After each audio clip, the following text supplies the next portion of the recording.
Right now, there is a new warning to bring you about the Zika virus. It's not just spread by mosquitoes as previously thought. A patient in Texas got the virus by having sex. It is the first case of the virus right here in the U.S. The CDC saying tonight that it is now the third known case linking Zika to sexual activity. The virus also linked to birth defects.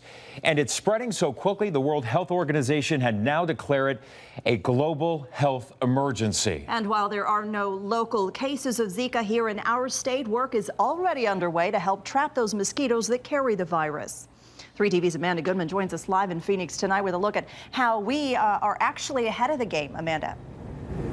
Well, Heather, it's all thanks to these here. Now, they may look like something that should be on Mars or maybe flying in the sky, but these are traps that are made specifically to catch the mosquitoes that carry the Zika virus. This one is called a resting trap. This trap is called a BG Sentinel trap. They're both mosquito traps, and so's this, and they're all designed to catch one kind in particular, the Aedes aegypti.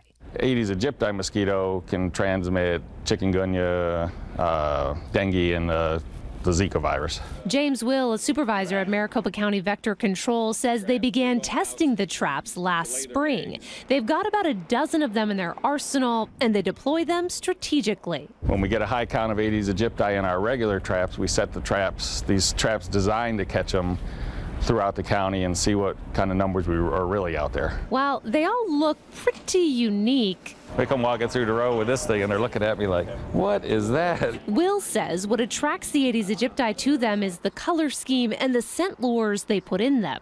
They just fly into the contrast and the fan and the motor in there that suck the mosquitoes into the net. Still, some of these work better than others. And we were catching 300-400 in that one. We were catching 100 or so in this one. When we get the traps in,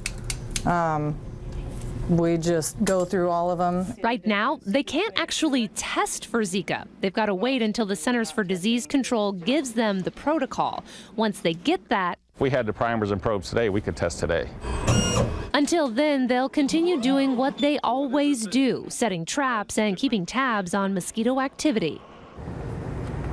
Okay, so they have seen a few of these Aedes aegypti mosquitoes in their regular traps, but the count is still pretty low, and that's because it's just too cold out right now.